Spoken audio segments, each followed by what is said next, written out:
ಇವರು ಯೋಗ ಮಾಡೋದನ್ನ ನೋಡಿದ್ರೆ ಆಶ್ಚರ್ಯ ಪಡ್ತೀರಾ. ಇವರ ದೇಹದಲ್ಲಿ ಮೂಳೆ ಇದೆಯೋ ಇಲ್ವೋ ಅನ್ನುವ ಪ್ರಶ್ನೆ ನಿಮ್ಮಲ್ಲಿ ಮೂಡುತ್ತೆ. ಚೀನಾ ಅಥವಾ ರಷ್ಯಾದ ಜಿಮ್ನಾಸ್ಟ್ಗಳನ್ನೇ ನಾಚಿಸುವಂತೆ ಇವರು ಯೋಗ ಮಾಡ್ತಾರೆ. ಅದು ತಮ್ಮ 97ನೇ ವಯಸ್ಸಿನಲ್ಲಿ.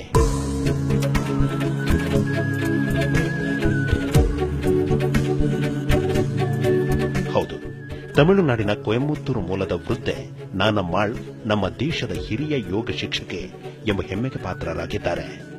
ವಯಸ್ಸು ಅನ್ನೋದು ಕೇವಲ ಸಂಖ್ಯೆ. ಯೋಗ ಮಾಡೋದಕ್ಕೂ ವಯಸ್ಸಿಗೂ ಯಾವುದೇ ಸಂಬಂಧವಿಲ್ಲ ಅಂತ ನಿರೂಪಿಸಿದವರು ವೃದ್ಧೆ ನಾನಮ್ಮಾಳ್.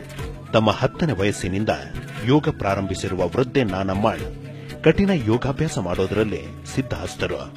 ತಮ್ಮ ಅಜ್ಜನಿಂದ ಯೋಗ ಕಲಿತ ನಾನಮ್ಮಾಳ್ ತಮ್ಮ 14ನೇ ವಯಸ್ಸಿನಲ್ಲಿಯೇ ಜಿಲ್ಲಾ ಮಟ್ಟದ ಯೋಗ ಸ್ಪರ್ಧೆಯಲ್ಲಿ ಗೆದ್ದಿದ್ರು. ವಿಶೇಷ ಅಂದ್ರೆ ಯೋಗಯುಕ್ತ ರೋಗಮುಕ್ತ ಅನ್ನೋದು ಇವರ ಬದುಕಿನಲ್ಲಿ ಸತ್ಯವಾಗಿದೆ. 97ರ ವಯಸ್ಸಿನಲ್ಲಿಯೂ ಇವರಿಗೆ ಒಂದೇ ಒಂದು ಕಾಯಿಲೆ ಕೂಡ ಹತ್ತಿರ ಬರಲು ಹೆದರುತ್ತೆ.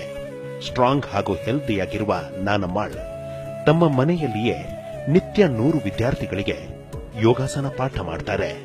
ಇವರ ಮಕ್ಕಳು ಮೊಮ್ಮಕ್ಕಳು ಕೂಡ ಯೋಗದಲ್ಲಿ ಪರಿಣಿತರೆ.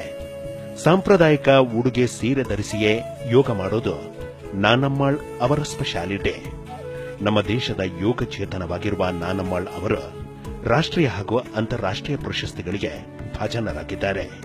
20,000 ವಿದ್ಯಾರ್ಥಿಗಳಿಗೆ ಯೋಗ ಕಲಿಸಿಕೊಟ್ಟಿರುವ ನಾನಮ್ಮಾಳ್ ಅವರು ಶ್ವಾಸ ಸಂಸ್ಥೆ ನೀಡುವ 2016ರ ಪ್ರತಿಷ್ಠಿತ ಯೋಗ ಸಮ್ಮಾನ್ ಪ್ರಶಸ್ತಿಗೆ ಆಯ್ಕೆಯಾಗಿದ್ದಾರೆ.